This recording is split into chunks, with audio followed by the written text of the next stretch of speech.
بسم اللہ الرحمن الرحیم۔ عید اللہ سبحانہ و تعالیٰ کی طرف سے اپنے بندے کے لیے ایک خوبصورت انعام ہے، تو بندے کے لیے ضروری ہے کہ وہ نہ صرف خود خوش اور حشاش بشاش رہے بلکہ اپنی خوشی کا اظہار کر کے اپنے رب کو بھی راضی رکھے۔ خوشی منانا اور اس کا اظہار کرنا عین تقاضۂ فطرت ہے۔ اسلام چونکہ دین فطرت ہے، اس لیے وہ مسلمانوں کو خوشی منانے کا پورا حق دیتا ہے۔ خوشی مناتے ہوئے اگر اسلامی اقدار کا خیال رکھا جائے اور اللہ کے دیے گئے احکامات اور نبی صلی اللہ علیہ وآلہ وسلم کے طریقے کے مطابق عمل کیا جائے تو خوشی منانا جو ہے وہ اجر و ثواب کا باعث بن جاتا ہے۔ عید کا دن مسلمانوں کے لیے خوشی کا دن ہے۔ حضرت انس رضی اللہ تعالیٰ عنہ سے روایت ہے، زمانہ جاہلیت میں ہر سال 2 دن ایسے ہوتے جس میں وہ سب کھیل کود کیا کرتے۔ جب نبی صلی اللہ علیہ وآلہ وسلم مدینہ تشریف لائے تو آپ صلی اللہ علیہ وآلہ وسلم نے فرمایا، تم سال میں 2 دن خوشیاں منایا کرتے تھے، اللہ تعالیٰ نے تمہیں ان سے بہتر 2 دن عطا فرمائے ہیں، یعنی عید الفطر اور عید الاضحیٰ۔ امام ابن تیمیہ لکھتے ہیں کہ عید اللہ کی جانب سے نازل کردہ عبادات میں سے ایک عبادت ہے۔ نبی اکرم صلی اللہ علیہ وآلہ وسلم کے فرمان کے مطابق اِنَّ لِكُلِّ قَوْمٍ عِیدًا وَإِنَّ عِیدَنَا هَٰذَا، ہر قوم کے لیے عید ہوتی ہے اور یہ ہماری عید ہے، صحیح بخاری۔ اور اس کے مطابق یہ عیدین امت کی خصوصیت ہیں۔ عید الفطر مسرت و انعام کا دن ہے۔ رمضان کے بعد شوال کے پہلے دن عید الفطر منائی جاتی ہے۔ عید الفطر کو روزے داروں کے لیے مسرت و رحمت کا پیغمبر بنا دیا گیا اور اسے رمضان المبارک میں کی گئی عبادات و ریاضت، اطاعت و بندگی، تسبیح، تہلیل، حمد، ثنا، درود، سلام، سحر و افطار اور تراویح کے اجر و ثواب اور انعام و کرام کے لیے بطور خوشی عطا کیا گیا۔ یہ دن ان خوش قسمت اور بامراد لوگوں کے لیے یوم الجزا اور یوم الانعام ہے جنہوں نے رمضان المبارک کی پر نور گھڑیوں سے جی بھر کر فائدہ اٹھایا اور دل و دماغ کی تازگی کا اہتمام کیا۔ عید کے دن کرنے کے کام: زیب و زینت: عید کے دن غسل کرنا، صاف ستھرا لباس پہننا اور زینت کا اہتمام کرنا پسندیدہ ہے۔ عید کے لیے بہترین لباس پہن کر جانا مستحب ہے۔ امام ابن قیم بیان کرتے ہیں کہ رسول اللہ صلی اللہ علیہ وآلہ وسلم عیدین کے موقع پر اپنا سب سے خوبصورت لباس پہنتے۔ حضرت ابن عباس سے روایت ہے، رسول اللہ صلی اللہ علیہ وآلہ وسلم عید کے دن سرخ دھاری دھار چادر زیب تن فرماتے۔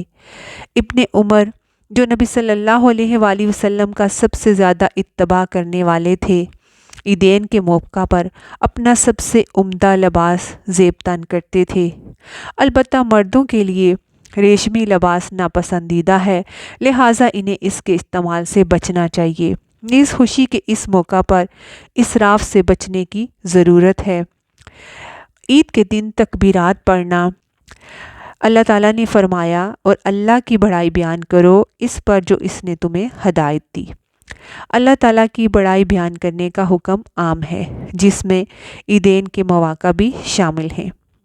امام ظاہری رضی اللہ تعالیٰ عنہ سے روایت ہے کہ بے شک رسول اللہ صلی اللہ علیہ وآلہ وسلم عید الفطر کے دن تکبیریں کہتے ہوئے عیدگاہ کی طرف روانہ ہوتے، نماز ادا کرنے تک تکبیروں کا سلسلہ جاری رکھتے۔ جب نماز ادا کر لیتے تو تکبیریں کہنا ترک کر دیتے۔ نافع رضی اللہ تعالیٰ عنہ سے روایت ہے کہ بے شک حضرت ابن عمر دن کے آغاز میں مسجد سے عیدگاہ کی طرف جاتے اور باواز بلند تکبیر کہتے، یہاں تک کہ عیدگاہ پہنچ جاتے وہ امام کے کھڑے ہونے تک تکبیر کہتے رہتے تھے، البتہ ایک آواز میں مل کر تکبیرات نہ کہیں کہ ایسا کرنا ثابت نہیں۔ خواتین آہستہ آواز میں تکبیرات پڑھیں۔ تکبیرات کہنے کے بارے میں امام ابن تیمیہ تحریر فرماتے ہیں کہ عید الفطر میں تکبیر کا آغاز چاند دیکھنے سے اور اختتام نماز عید سے فارغ ہونے پر ہے۔ تکبیرات کے الفاظ جو ہیں، ابن عمر سے روایت ہے، ہم رسول اللہ صلی اللہ علیہ وآلہ وسلم کے پیچھے نماز پڑھ رہے تھے۔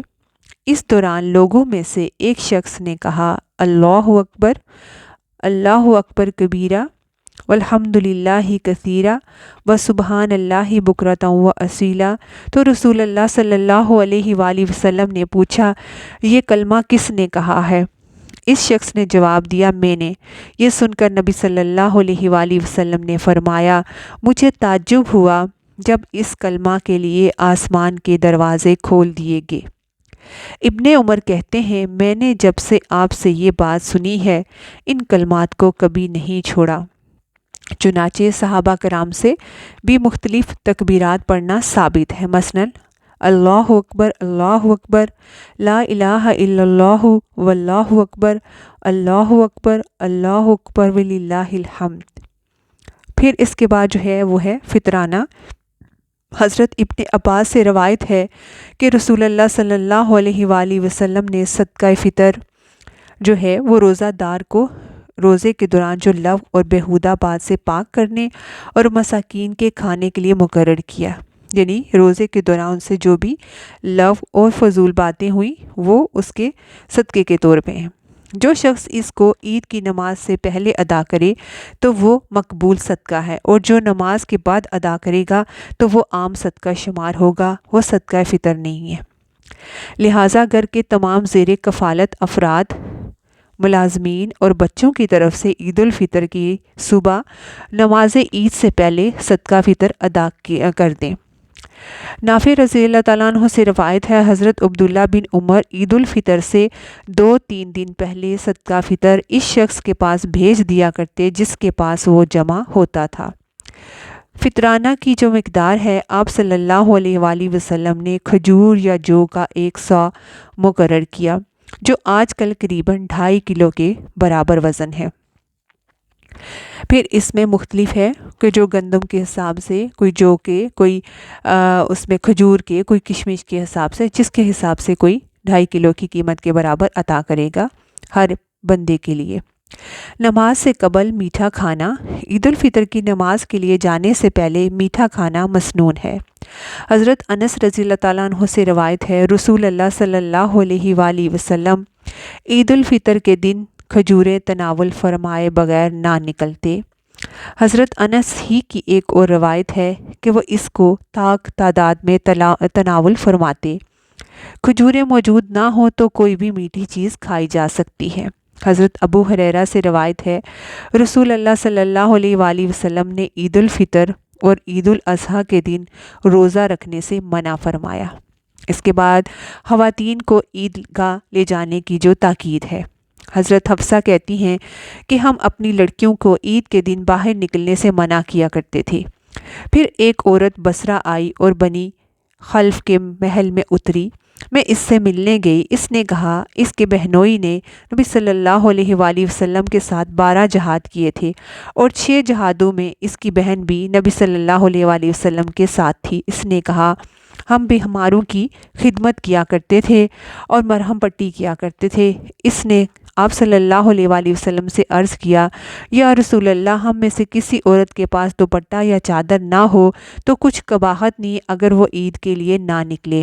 نبی صلی اللہ علیہ وآلہ وسلم نے فرمایا، اس کی ہم جولی اپنی چادر یا دوپٹہ اس کو پہنا دے، اور عورتوں کو لازم ہے کہ ثواب کے کاموں میں حاضر ہوں اور ایمان والوں کی دعا میں شریک ہوں۔ یہ صحیح بخاری کی روایت ہے۔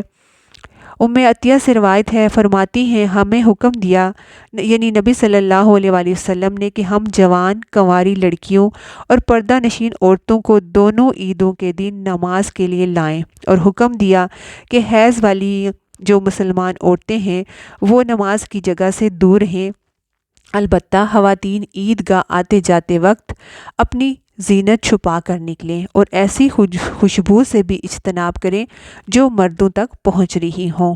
نماز عید، نماز جو ہے عید کی نماز ادا کرنا اہل اسلام پر فرض ہے۔ نماز عید کا وقت جو ہے وہ طلوع آفتاب کے بعد ہے۔ عید کی نماز اذان اور تکبیر اقامت کے بغیر پڑھی جاتی ہے۔ عید کی نماز کی 2 رکعتوں سے پہلے اور بعد میں کوئی نفل نماز نہیں ہے۔ حضرت عبداللہ بن عمر عید الفطر کی نماز سے پہلے اور بعد میں کوئی نماز نہیں پڑھتے تھے۔ جمعہ اور عید۔ جمعۃ المبارک کے دن عید ہونے کی صورت میں عام دستور کے مطابق نماز عید ادا کی جائے گی اور لوگوں کو اختیار ہے، چاہیں تو جمعہ ادا کریں، چاہیں تو چھوڑ دیں۔ حضرت ابو ہریرہ رضی اللہ تعالیٰ عنہ سے روایت ہے، رسول اللہ صلی اللہ علیہ وآلہ وسلم نے فرمایا، تمہارے اس دن میں 2 عیدیں جمع ہو چکی ہیں۔ اگر کوئی چاہے تو یہ نماز عید کا ادا کرنا اسے جمعہ کے ادا کرنے سے کافی ہو جائے گا، اور ہم یقیناً جمعہ ادا کرنے والے ہیں۔ جمعہ اور عید ایک دن میں ہونا کتاب و سنت کی روشنی میں کسی قسم کی نحوست کی علامت نہیں ہے، جیسا کہ ہمارے ہاں سمجھا جاتا ہے۔ خطبہ عید۔ نماز کے بعد خطبہ دیا جاتا ہے۔ عید کا خطبہ جو ہے وہ ممبر پر نہیں ہوتا، کیونکہ آپ صلی اللہ علیہ وآلہ وسلم نے عید کا خطبہ ممبر پر نہ دیا۔ یہ صحیح بخاری کی حدیث ہے۔ خطبہ کے وقت خاموشی اختیار کی جائے۔ پھر راستہ تبدیل کرنا جو ہے، عید کی نماز کے لیے ایک راستے سے جانا اور دوسرے راستے سے واپس آنا مسنون ہے۔ یہ بھی صحیح بخاری کی حدیث ہے۔ پھر باہم ملاقات اور دعا۔ عید کے روز مسلمانوں کی باہم ملاقات آپس کی محبت بڑھانے کا سبب بنتی ہے۔ صحابہ کرام اس ملاقات میں ایک دوسرے کو درج ذیل دعا دیا کرتے تھے، تقبل اللہ منا و منکم، اللہ تعالی ہم سے اور آپ سے عبادت قبول فرمائے۔ اور پھر جہاں تک خوشی منانا ہے، حضرت عائشہ رضی اللہ تعالیٰ عنہ سے روایت ہے کہ حبشی عید کے دن نیزوں سے مسجد میں کھیل دکھا رہے تھے، تو نبی صلی اللہ علیہ وآلہ وسلم نے مجھے بلایا اور میں نے آپ صلی اللہ علیہ وآلہ وسلم کے شانے پر سر رکھا اور ان کا کھیل دیکھنے لگی، یہاں تک کہ میں ہی دیکھنے سے بیزار ہو گئی۔ صحیح مسلم کی روایت ہے۔ حضرت عائشہ کا بیان ہے کہ میرے پاس انصار کی 2 کمسن لڑکیاں بیٹھی جنگ باز سے متعلق اشعار گا رہی تھی۔ یہ گانے والیاں نہ تھیں۔ اتنے میں حضرت ابو بکر رضی اللہ تعالیٰ عنہ تشریف لائے اور کہنے لگے، رسول اللہ کے گھر میں یہ گانا بجانا۔ یہ عید کا دن تھا۔ رسول اللہ صلی اللہ علیہ وآلہ وسلم نے فرمایا، اے ابو بکر، ہر قوم کے لیے عید کا دن ہوتا ہے اور یہ ہماری عید کا دن ہے، یعنی عید کے روز خوشی کے احساس اور اظہار کے لیے ہلکے پھلکے کھیل کھیلنا یا اشعار پڑھنا جائز ہے۔ عید اللہ تعالیٰ نے ہمیں خوشی کے اظہار کے لیے دی ہے، اور اس روز بھی ہمیں اللہ تعالیٰ کو نہیں بھولنا چاہیے، اس کا شکر ادا کرنا چاہیے کہ اس نے ہمیں عبادت کے موقع دیا، رمضان اچھے سے گزارنے کا موقع دیا، اور پھر اپنی عید دی۔ عید کے دن بھی اپنی نمازوں کا، عبادات کا، تسبیحات کا خاص خیال رکھیں۔ پھر عید کے بعد جو ہے شوال کے روزے۔ حضرت ایوب انصاری سے روایت ہے کہ بے شک رسول اللہ صلی اللہ علیہ وآلہ وسلم نے فرمایا، جو شخص رمضان کے روزے رکھ کر ہر سال شوال کے مہینے میں 6 روزے رکھے گا، اسے عمر بھر کے روزوں کا ثواب ملتا ہے۔ یہ صحیح مسلم کی روایت ہے۔ یہ روزے عید کے بعد یا ماہ شوال میں تاخیر کے ساتھ مسلسل یا الگ الگ دونوں طرح سے رکھے جا سکتے ہیں، البتہ عید کے فوراً بعد پے در پے رکھنا افضل ہے۔ جزاک اللہ۔ السلام علیکم۔